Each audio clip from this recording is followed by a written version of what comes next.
Primero, crees lo que Él hizo en la cruz, lo invitas a tu vida, entra en la forma del Espíritu Santo, y ya Cristo entrando a tu vida, el Espíritu nos quita y nos comienza a desempeñar las telarañas que teníamos en el cerebro mentales por el pecado, y entonces ya puedo venir a la Biblia y puedo comenzar a entender quién es Jesús. La suprema revelación de Dios es el tema que vamos a abordar. Pero antes de leer Hebreos 1 del 1 al 3, quiero compartirles algo, un detalle, una reflexión preciosa, que tal vez muchos de nosotros no nos habíamos dado cuenta, porque hay tantos tesoros en la Biblia, tantas piedras preciosas, que, como dice la Biblia también, lo que no ha subido al corazón y lo que oídos no han oído, es lo que Dios tiene preparado para los que le aman. En Juan capítulo 20, cuando Cristo es enterrado, le ponen lienzos y le ponen un sudario en su cabeza. Sígame con mucho cuidado. Y cuando los apóstoles llegan, ya que Él había resucitado, entran a la tumba y encuentran los lienzos a un lado, pero el sudario de su cabeza lo encuentran perfectamente bien doblado. ¿Qué importancia tiene esto? Para que podamos entender, tenemos que conocer el trasfondo de las costumbres de los hebreos.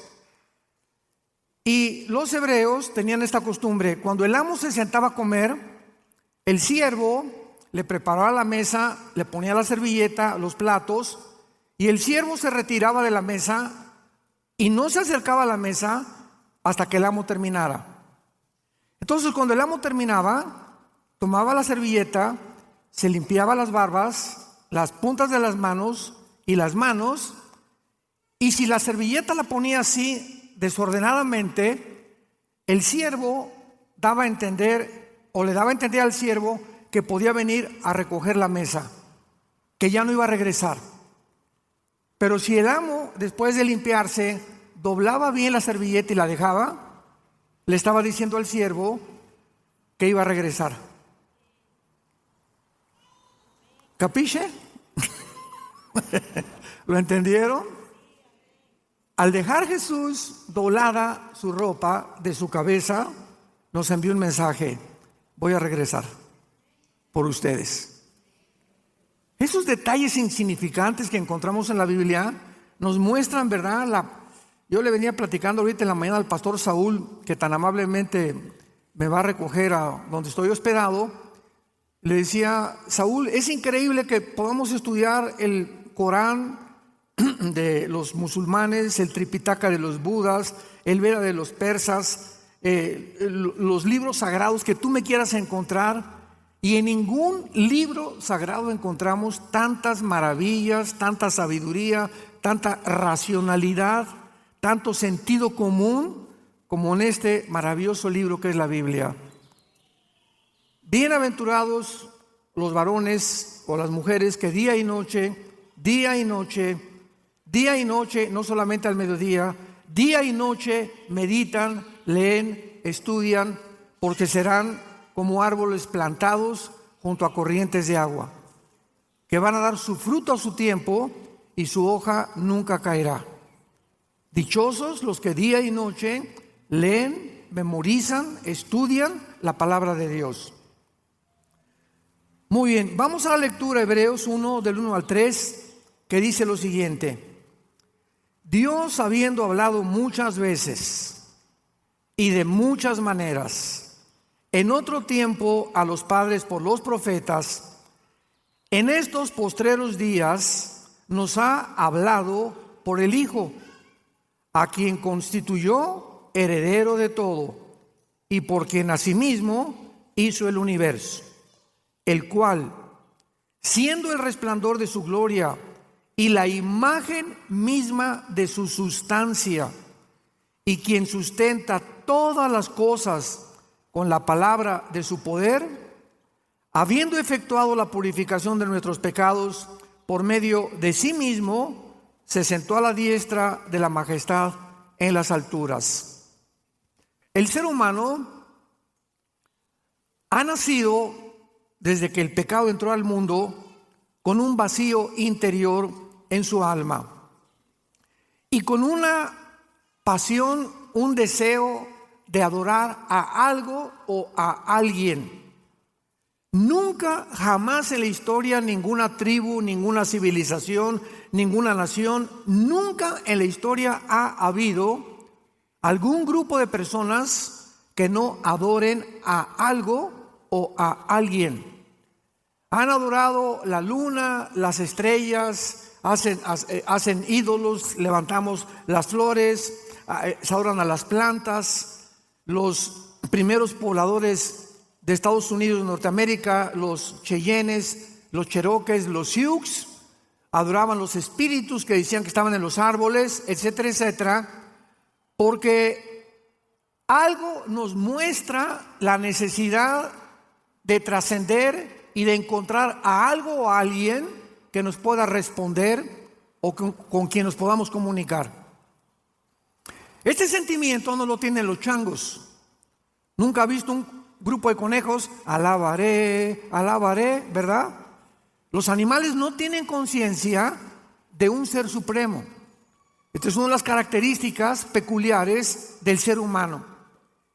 Pero la pregunta que vamos a contestar es: ¿de dónde vienen estos sentimientos internos y esta vaciedad que tenemos, que podemos tener dinero, podemos tener poder, popularidad, publicidad y sentirnos al mismo tiempo vacíos? Y en Eclesiastés 3:11 el rey Salomón nos da la respuesta. Dios hizo todas las cosas buenas en su tiempo. Eclesiastés 3:11. Y Dios puso la eternidad en el corazón humano, sin que el hombre entienda las cosas que Dios ha hecho. Entonces, desde que nacemos los seres humanos, llámense chichimecas, tlaxcaltecas, olmecas, sioux, cheroques, aucas del Ecuador, lacandones o en el Brasil o lo que sea, no importa a través del mundo el tipo de ser humano, todos nacemos con la eternidad. ¿Qué significa esto? Que sabemos que de alguna manera la vida no lo es todo. Y por eso los aztecas le sacaban el corazón y lo ofrecían ¿a quién? A los dioses, para calmar su ira. Los tribus en Estados Unidos, los Cherokees, los Sioux, los Cheyennes, creían, ¿verdad? Y los ponían y quemaban a sus muertos, sabiendo que su alma iba a subir a algún lado.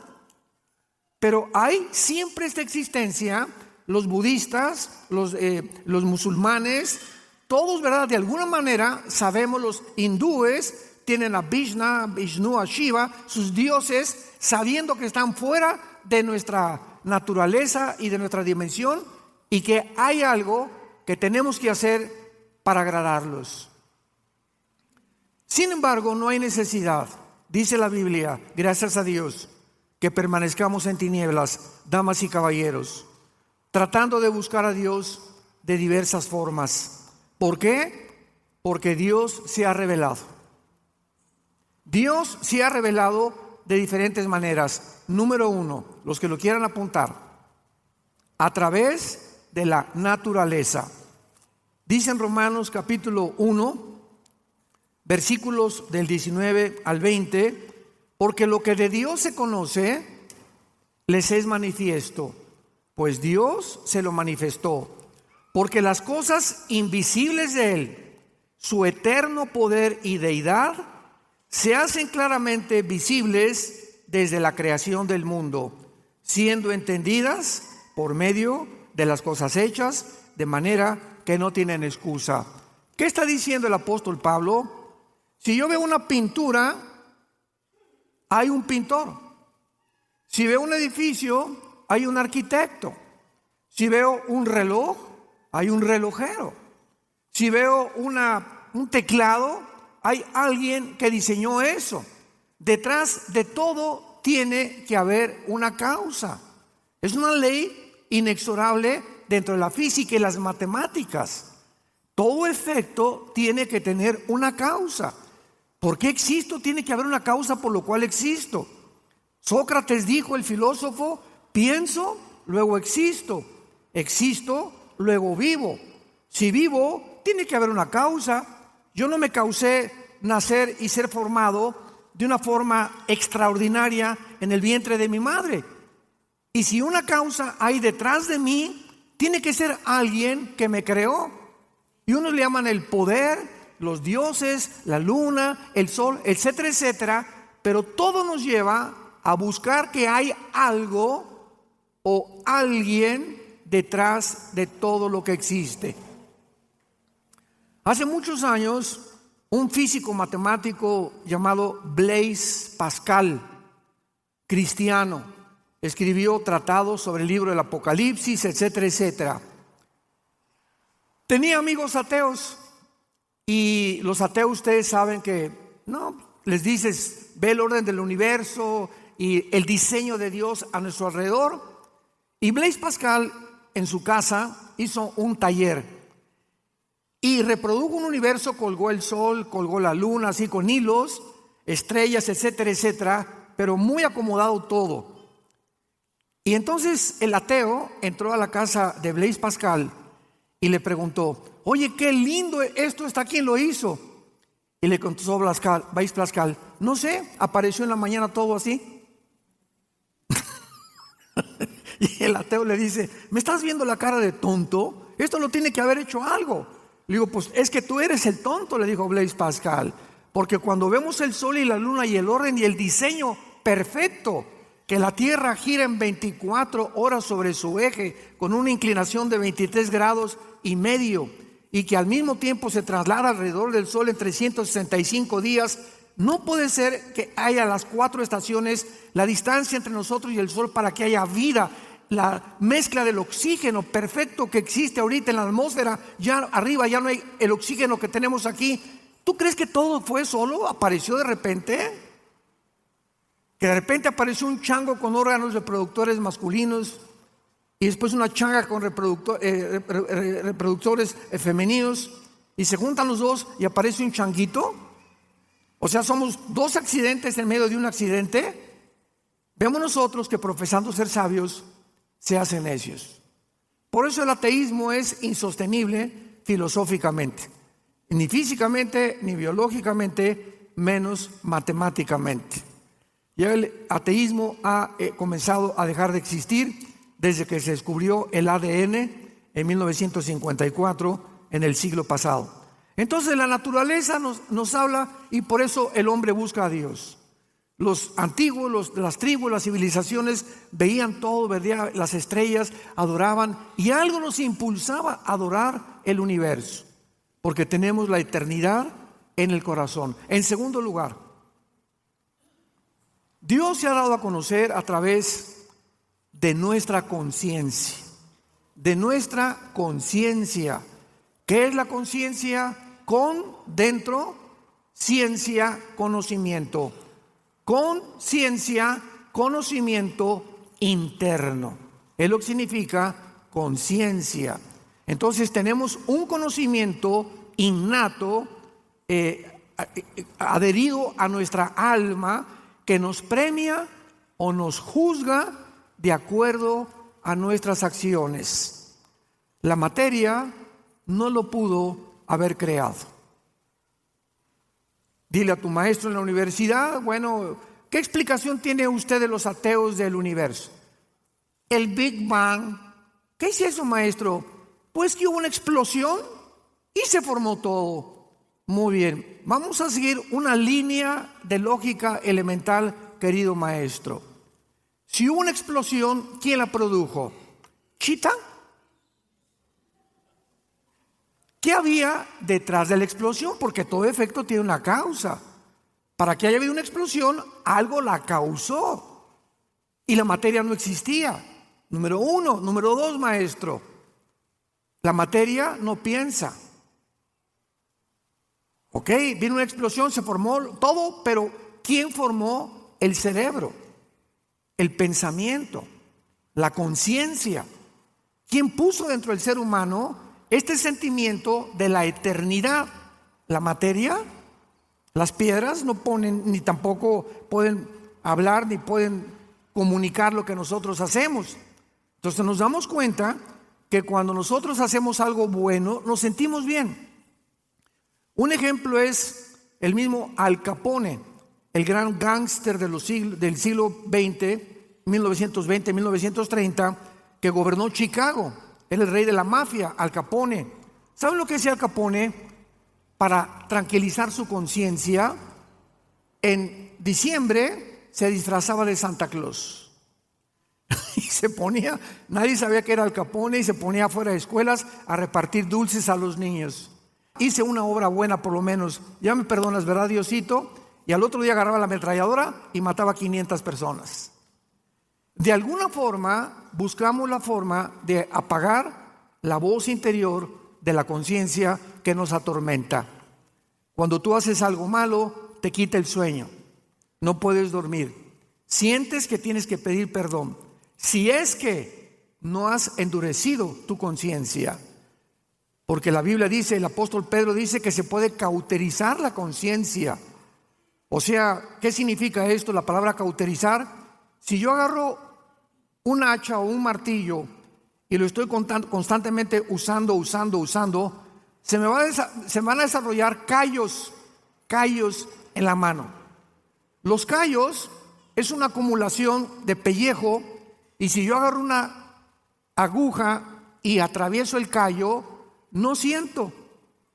¿Por qué? Porque el callo no tiene terminaciones nerviosas. Entonces no siento. You're my dandelion, good luck. You're my sandalwood, I never give you up. You're more on fire, hot sun. You're my desire, you're my one love. Do you wanna ride, baby? 'Cause I take it real slow. Do you wanna ride, baby? I got some places we could go. Got the backseat bumping, we could back it up. Al Green singing, go and turn it up. Wanna lean back, baby, can we loosen up? 'Cause you got that key, go and start me up. You doing something to me right now. Pocket bottle, water, purple clouds. Or you could put me right now. I wanna know if you could ride, baby. Listen, we could take our time, baby. Or we could really go all night, baby. I can make this really, really easy for you. I just wanna go into the deep end with you. Ariel on the collection is treasure chest. Doctor, you the specialist. And this love is relentless. I'm shutting doors on these old. Loyalty, my movement, I ignore and just roll. 'Cause I never...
You're my sandala.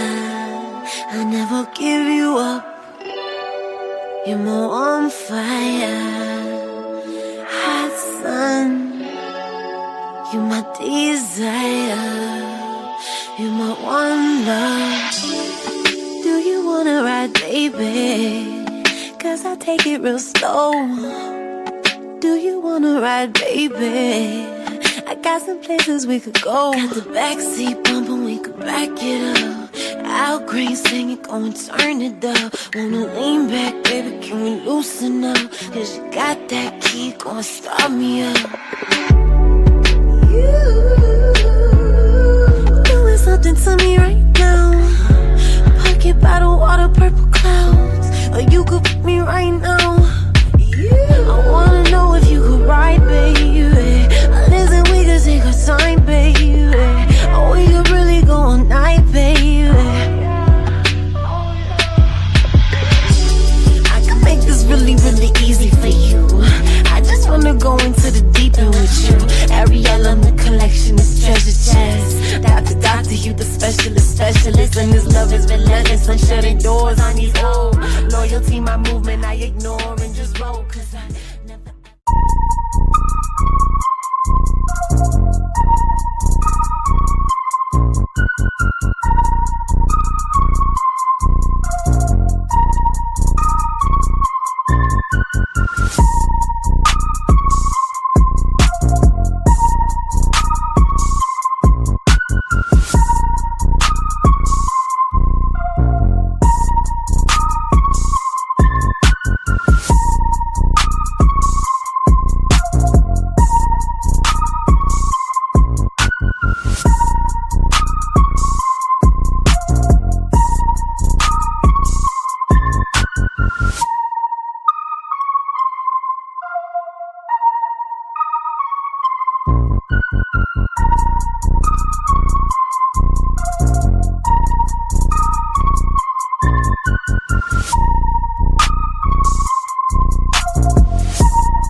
Atravesando el callo con una aguja. Al corazón le pasa lo mismo. Cuando tú no confiesas tu pecado y cuando tú repites tu pecado, llegas el momento en que te endureces. Rechazas a Dios y no quiero oírlo y no es cierto. Y llega un momento en que te endureces en tu corazón, tu conciencia. Y cuando ya oyes la palabra, ya no sientes nada. Ya no tienes nada para arrepentirte. Porque has cruzado la línea de la blasfemia contra la gracia de Dios. Y ahí es cuando Dios te dice, ¿sabes qué, Pancho? No me vuelvo a meter con tu vida. ¿Sabes qué, Carmelita? No me vuelvo a meter con tu vida. Haz lo que te dé la gana. Nos vemos en el día del juicio. Y en tercer lugar, Dios ha dado a conocer a través de la Biblia. En Isaías capítulo 44, Isaías 44, bienaventurados los que trajeron su Biblia, se irán en el rapto. Qué tristeza que haya cristianos que vengan el domingo sin Biblia. Eso ya es el colmo de los colmos. Es como ir a jugar fútbol sin la pelota. Imaginémonos nada más, ¿no? Isaías 44, del 6 al 8, dice así: Así dice Jehová, Rey de Israel y su Redentor, Jehová de los ejércitos: Yo soy el primero y yo soy el postrero, y fuera de mí no hay Dios. Nos detenemos ahí. Yo soy el alfa y yo soy la omega. El Ab o el Taf en el hebreo. Muy bien. Si Dios dice yo soy el primero, significa lo siguiente. Estamos meditando en la palabra de Dios.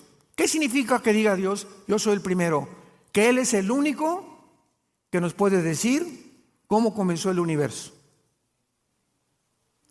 Ningún método científico ni investigación humana, intelectual, nos puede llevar a decidir, a descubrir cómo se formó el universo. Entonces, como el ser humano no puede saber nunca cómo se comenzó el universo, porque para saberlo teníamos que haber estado ahí, ¿correcto? Tú no puedes saber algo si no estuviste ahí. Entonces, como no estuvimos en el principio, inventamos. Pues se hizo el Big Bang, venimos del chango, etcétera, etcétera, porque no tenemos información en nuestra mente limitada. Y cuando Dios dice, yo soy el primero, abrimos el Génesis y comienza la Biblia. En el principio, Dios creó los cielos y la tierra. Y cuando dice la Biblia, en el principio, significa que hubo un principio y que no hay eternidad en la creación de Dios. Algo comenzó y algo va a terminar. Y si hay esto, significa que las leyes de la termodinámica, la primera y la segunda ley de la termodinámica, corroboran que realmente todo está en descomposición.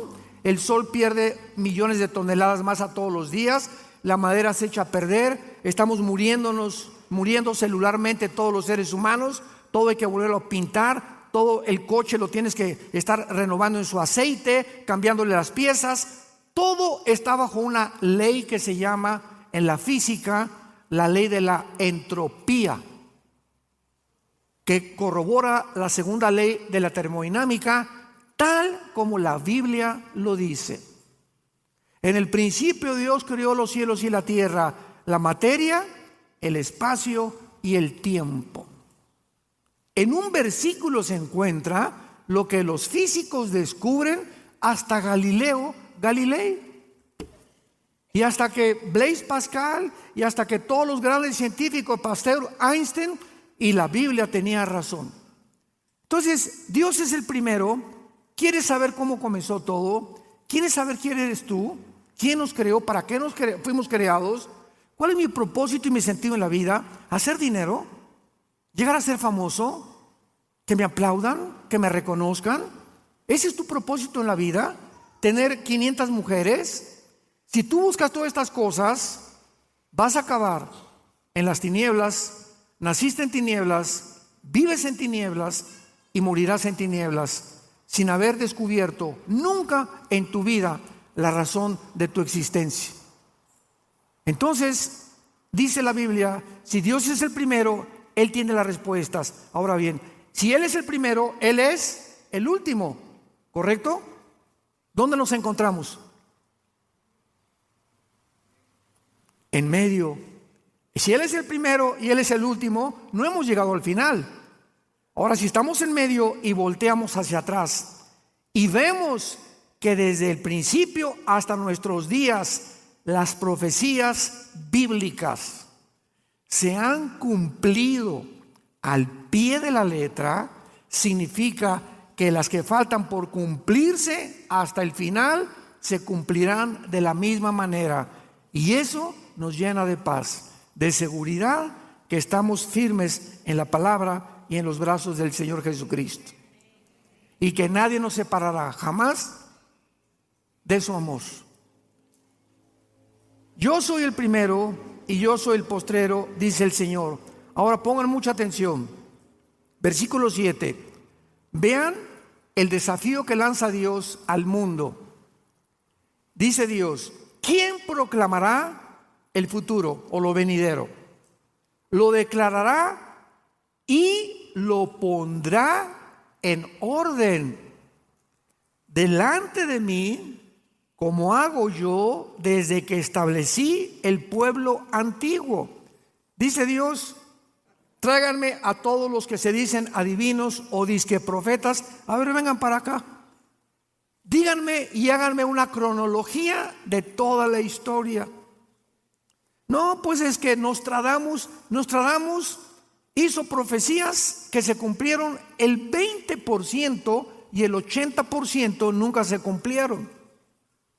Y hay una ley en la Biblia que dice que si un profeta se atreve a hablar y a anunciar algo futuro y no se cumple el 100%, no el 99,9%, Si no se cumple el 100%, es un falso profeta. Jim Dixon, 2 semanas antes que mataran al presidente Kennedy, una mujer fue al New York Times en Nueva York y les dijo: veo sangre en Dallas, Texas, 1961-62, cuando mataron al presidente John Kennedy en Dallas, Texas. Veo sangre y fue así, mataron a Kennedy, tal como ella lo dijo. Pues se hizo famosa y todo el mundo la quería consultar. De ahí en adelante, ella se va a Nueva Jersey y luego se fue a otro estado en Nueva York para que pudiera dar conferencias de qué iba a pasar en el mundo. Nunca jamás volvió a dar ninguna otra profecía. Todas se equivocó. ¿Qué significa esto? Que el diablo muchas veces toma personas para poderles hacer creer a la gente que son profetas. Pero la única profecía se encuentra aquí. La Biblia es un libro sellado y acaba diciendo en Apocalipsis: si alguien le agrega algo o le quita algo a este libro, las maldiciones de la ley caerán sobre él. Una vez me encontré una persona que me dijo: oye, tengo una profecía. Y le dije: escríbele en un papel y ponle 2 de Pancho 3:1 y pégasela a la Biblia. Porque si hay algo más que Dios nos quiera decir, entonces la Biblia está incompleta. La Biblia es una revelación completa o no completa. Porque si algo le falta, entonces no es la palabra de Dios. Quedó incompleta la revelación de Dios. Y la Biblia es algo que ya está totalmente, y a Dios lo que Él quiso revelarnos se encuentra en la Biblia. A la ley y al testimonio, dijeron los profetas hebreos. Esto es muy importante para que podamos comprender que en la Biblia encontramos el orden de la historia. Maestros de la escuela que nos acompañan, hace 2600 años, el libro de Daniel, hace 2600 años, 600 años antes de Cristo, Daniel escribe todos los imperios que iban a haber desde hace 2600 años hasta la venida de Jesucristo. Y comienza Daniel diciendo: se va a levantar Babilonia, porque él vivió en Babilonia, que es la nación de Irak actualmente. De acuerdo a la historia, dice Daniel, se va a levantar otro imperio, los medos persas, que es actualmente Irán. Y así la historia lo comprobó. Y ya Daniel se murió. Y dijo: y después vendrá otro imperio, que fue Grecia. Alejandro el Magno derrotó a los medos y a los persas en el año 300 antes de Cristo. Muere Alejandro el Magno y se reparte su imperio en sus 4 generales, en Siria, en Egipto, en Turquía y en Macedonia. Y de ahí en adelante, ¿quién siguió a los griegos? El Imperio Romano, que está representado por las 2 piernas de la estatua de la visión de Daniel capítulo 2. Y después del Imperio Romano, ¿quién va a seguir? Viene el 7º imperio, ¿verdad? Porque el primero fue Asiria, Egipto, Babilonia, Medo-Persia, Griega y Roma, de acuerdo a Apocalipsis 17. El 7º imperio será posiblemente el Imperio Otomano, y en el último imperio será Jesucristo. ¿Quién le dijo a Daniel el orden de los imperios que la historia comprueba que se iban a cumplir? ¿Quién le dijo a Isaías que Cristo iba a nacer de una virgen? Por el amor de Dios, eso rompe la lógica. Cuando escribió Isaías, ha de haber tenido miedo. Oye, si yo publico esto, van a decir que estoy loco. ¿Cómo una virgen va a ser mamá? Si es mamá, pues ya no es virgen. Pero así le puso: nacerá de una virgen, que es la palabra alma en el hebreo, que significa una doncella entre 14 y 16 años que no ha tenido relaciones sexuales, que era María, que no es María, su nombre es Miriam en el griego. ¿Quién le dijo a Zacarías que iba a entrar Cristo en un burrito el domingo de Ramos cabalgando? ¿Quién le inspiró a David 1000 años antes el Salmo 22? Dios mío, ¿por qué me has desamparado? Sobre mi ropa echaron suertes. He sido derramado como como cera, mi corazón fue como cera. Veo a los soldados. Describe la crucifixión de Cristo 2000 años antes. ¿Quién pondrá en orden la historia como lo hago yo? ¿Quién pudo describir 33 profecías se cumplieron cuando Cristo colgaba en la cruz? Nada más en el momento que Él colgaba, 33 profecías se cumplieron. Vemos pues que tenemos la Biblia como la revelación de la palabra de Dios. Regresamos rápidamente a Hebreos y veamos lo que la Biblia nos tiene que revelar acerca del Hijo de Dios. Dios, habiendo hablado muchas veces y de muchas maneras en otro tiempo a los padres por los profetas. En el Antiguo Testamento, Dios habló a través de sueños, visiones y muchas veces, como Abraham, oyó la voz audible de Dios. Moisés, en Éxodo 3, cuando está con el arbusto, se aparece el ángel de Jehová y le habla a Moisés, y Moisés oye audiblemente la voz de Dios. Muy bien, todo esto perteneció al Antiguo Testamento. Mas ahora, en estos postreros días, en estos últimos días, que es de la cruz a nuestros días, Dios nos ha hablado por el Hijo. Dice la Biblia, para todos ustedes que también tal vez no sean cristianos, que a Dios no se le puede conocer a través de la meditación del budismo zen, metiéndote 2 churros de marihuana, en un viaje de LSD, ácido lisérgico, o tomando hongos de doña Sabina, que ella murió aquí en Oaxaca, muy famosa, que se ponían hasta como querían, ¿verdad? Con los hongos, buscando alguna experiencia hiperdimensional, siempre buscando nosotros experiencias que trasciendan, que nos revelen cosas misteriosas de la mente, etcétera, etcétera. Y muchos, yo me acuerdo que mi hermano, que fue el que me llevó a Cristo, estuvo con doña María Sabina 2 semanas. Le dije, con razón. No, gracias a Dios que se salvó, ¿verdad? Y está en sus 5 sentidos, es director del Instituto Teológico, no se vayan a asustar.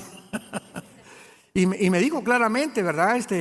Cuando me puse y que estaba buscando a Dios, siempre me decía, con los amigos que fui, buscábamos a Dios y queríamos una experiencia así, para poder entender quién era Dios a través de métodos satánicos que el diablo quiere inducirnos para conocer a Dios. A Dios no lo puedes conocer a través de Buda, a Dios no lo puedes conocer a través de ninguna religión. Si algún ser humano quiere conocer a Dios, escucha esto con mucho cuidado. Antes de conocer al Padre, necesitas conocer al Hijo. Primero tienes que encontrarte con Jesucristo para que Jesucristo te presente a su papá. Veamos esta verdad en Mateo capítulo 11, versículo 27. Qué importante es esta revelación. Dice así, Mateo 11,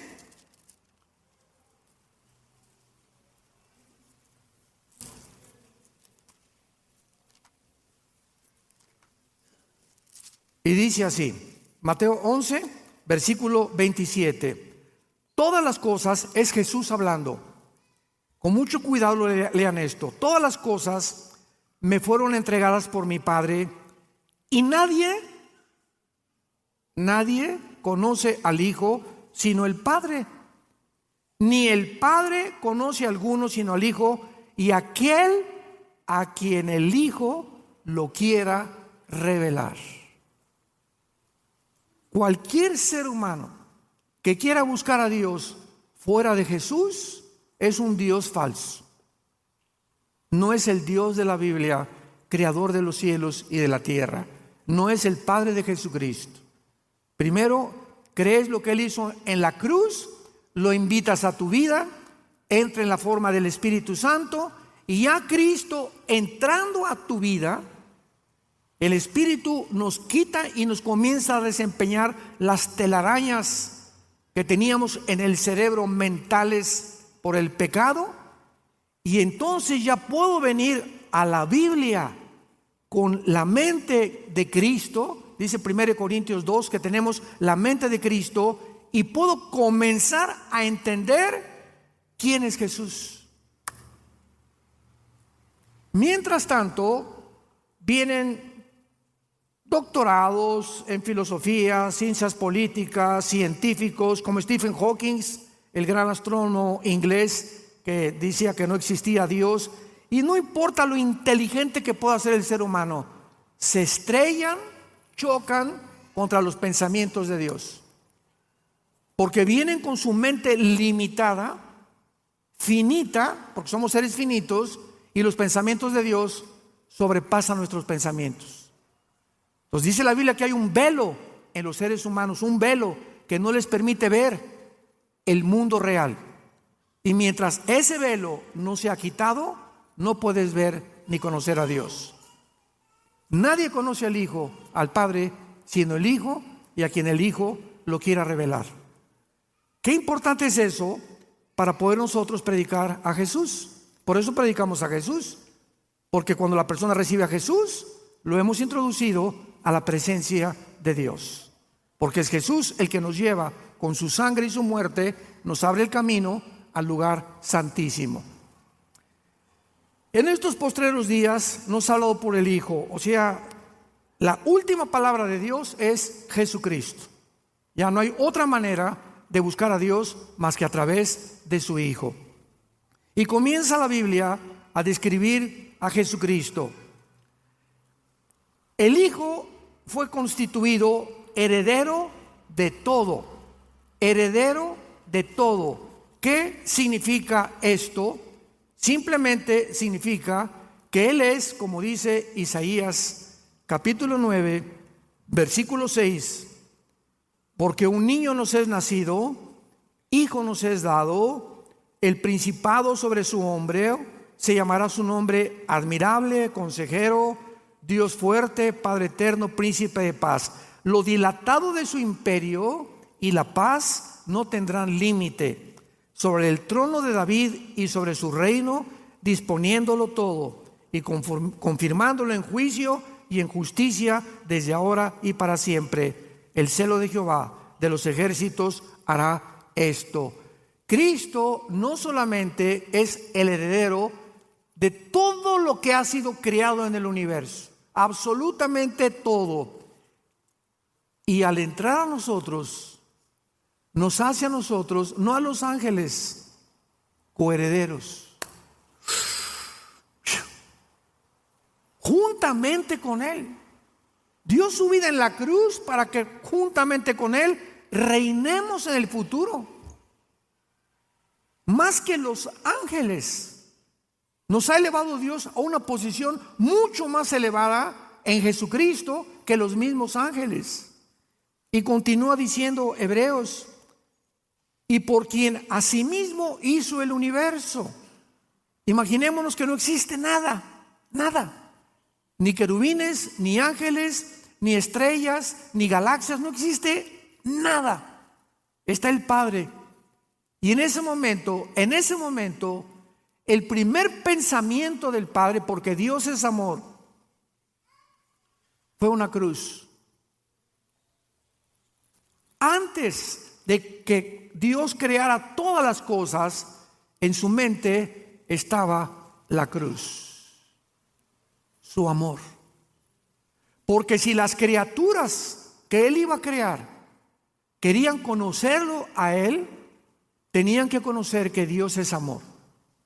Pero Dios sabía por su preconocimiento que los ángeles iban a revelar, que los seres humanos iban a revelar, que Adán y Eva iban a comer del fruto prohibido. Dios sabía todo esto. Entonces, Dios tenía que crear seres que fueran libres para escoger adorarlo voluntariamente. Pero para que esto exista, tiene que haber la libertad. ¿Y qué es la libertad? Tiene que haber dos caminos, el bien y el mal. Entonces Dios permite que el mal entre en el universo para que sus criaturas se enfrenten con lo opuesto a la bondad, al amor, a la paciencia, etcétera, etcétera, y conozcan el otro lado de la maldad, que es la maldad, el árbol del conocimiento del bien y del mal. Pero es como en la política. Si tú vas a un pueblito o a una nación donde vienen las elecciones y solamente hay un candidato, ¿se llama democracia? ¿Qué se necesita para que haya libertad? Otro candidato, libertad para votar, porque si nada más hay uno y uno va a ganar, pues es una charada, es un chiste la democracia, ¿no? ¿Por qué? Porque no hay libertad, ya está determinado quién va a ganar. Y así es exactamente con nosotros.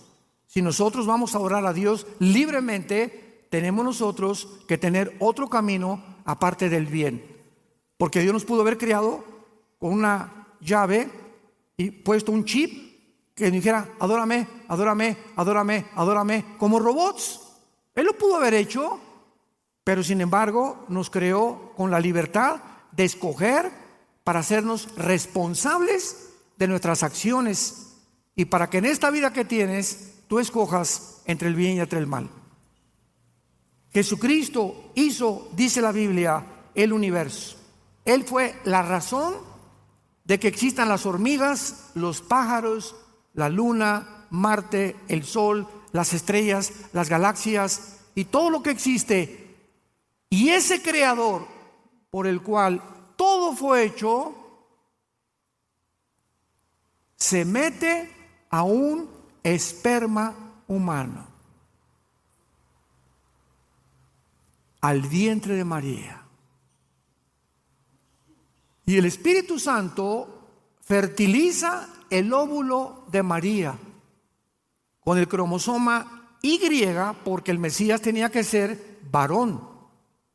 Entonces, el Mesías tenía que traer el cromosoma Y, que es el que determina el género de nosotros los varones. Las mujeres no tienen el cromosoma Y como lo tenemos nosotros. Entonces Dios puso el cromosoma Y, fertiliza el óvulo y ahí estuvo escondido 9 meses. Y nació como un niño, como tú y como yo. El creador de los cielos y la tierra.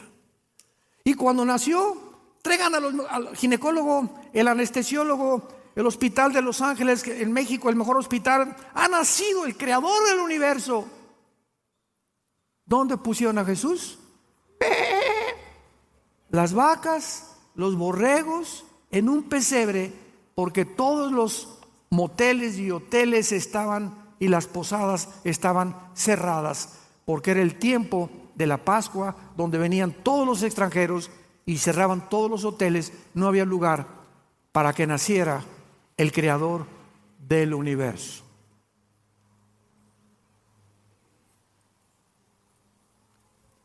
Y antes de morir, se hinca a sus discípulos, agarra una toalla y les lava los pies a los 12 apóstoles.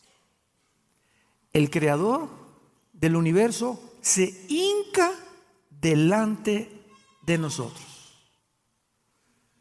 Pero le dijo, no, ¿cómo puedes tú hincarte? Si no aceptas, no tendrás parte conmigo, dijo Jesucristo. ¿Cuál es el mensaje de Jesucristo? Tú no puedes seguir a Jesús sin la humildad. Sin la humildad nadie puede seguir a Jesús y Él no te puede presentar a su Padre, porque Dios es un Dios humilde. Fue el más grande ejemplo que Dios nos dio. Él es un Dios humilde, que se hinca delante de nosotros, que nos viene a servir como Jesús lo estableció. No vengo a que me sirvan, vengo yo a servirlos a ustedes. Yo les sirvo la mesa, yo te doy de comer para que tú me sigas y tengas el ejemplo que soy manso y humilde de corazón. El creador del universo. Y dice Hebreos que Jesucristo es el resplandor de la gloria y la imagen misma de su sustancia. En la teología hay un problema, porque dice la Biblia que nadie ha visto a Dios. Y luego por otro lado dicen que Dios lo vio, o etcétera, etcétera. Eso se resuelve fácilmente con lo que acabamos de leer. Es el resplandor. Si yo tengo un espejo aquí y aquí está Pancho, y tú me preguntas, ¿ves a Pancho? Mi respuesta es sí, claro que lo veo, pero no veo la esencia, veo el reflejo de su cara, que es realmente Pancho. Entonces Dios, nadie puede verlo directamente porque nos morimos. Entonces mandó a su Hijo para que Él fuera el espejo, Él reflejara el carácter y la vida de Dios.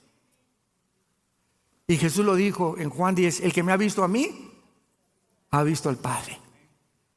Pues no que nadie ha visto al Padre, sí, pero Él reflejó con su vida, con sus acciones, con sus milagros, con su poder, con su amor, con su humildad, cómo es Dios.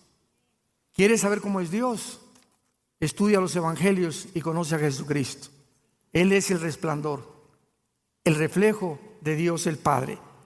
Y finalmente dice el versículo 3 de Hebreos 1, y quien sustenta todas las cosas con la palabra de su poder. ¿Nunca te has preguntado, señores físicos que nos acompañan, matemáticos, científicos, astrónomos, nunca se han preguntado que hay una ley física que dice lo siguiente? Si yo tomo una canica y le hago así a la canica, ella va a salir disparada, pero se va a detener. Si tomo una flecha y la disparo, va a salir la flecha, va a ser una parábola y se va a detener. Si disparo un balazo, sale la bala y la bala tiene que caer. ¿Por qué? Porque de acuerdo a la ley física, la velocidad está relacionada con la fuerza que se le aplique. En otras palabras, la canica le hago así y le estoy aplicando una fuerza, ¿verdad? Entonces la fuerza de mi dedo va a impulsar la canica 1 metro, 2 metros, 3 metros, nada más, porque va relacionada a la velocidad con la fuerza que le apliqué, igual que la flecha. Entonces nada puede continuar si no hay una fuerza detrás. ¿Me van siguiendo? Ahora viene la pregunta. Me encanta.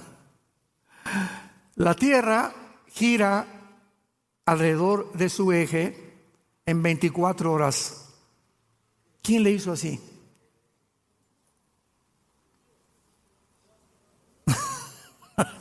Pregunta al físico matemático, al ateo, discípulo de Nostradamus de tu escuela.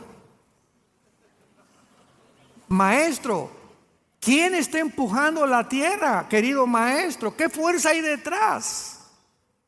Contésteme física y matemáticamente. Vamos a sumergirnos en el mundo microscópico, a los átomos. ¿Quién mantiene los neutrones, los electrones, todo lo que es positivo alrededor del núcleo? ¿Quién mantiene esta velocidad continua de la materia que hace posible que la materia sea molecular? Tanto en el mundo microscópico como en el mundo macroscópico, ¿quién mantiene la Tierra? ¿Quién la empuja para que sea exactamente su vuelta en 365 días? ¿Quién mantiene las galaxias para que no choquen unas con otras? ¿Qué fuerzas hay invisibles? Dígame usted, maestro. Físicas, que la física no tiene explicación. Jesucristo lo hace. Quien sustenta todas las cosas, los átomos, la fuerza, el magnetismo, la gravedad, todo lo hace el que murió en una cruz hace 2000 años. El que tienes colgado ahí arriba de tu cama y que ni siquiera has considerado hincarte para adorarlo, bendecirlo y hacerlo parte de tu vida. Él se llama Jesucristo, el Hijo de Dios, que es la última palabra que Dios nos ha dado y que en esta mañana quiere entrar a tu corazón si tú se lo abres y le permites, porque Él es un caballero. Él no te va a forzar a que tú le recibas. Tiene que ser tu voluntad la que tú reconozcas que sin Él nunca podrás alcanzar el propósito para lo cual fuimos creados. Oremos. Te damos gracias, Señor, por tu palabra. Bendito sea el Dios y Padre de Jesucristo nuestro Señor y de su Hijo en quien están encerrados todos los tesoros de la sabiduría y del conocimiento.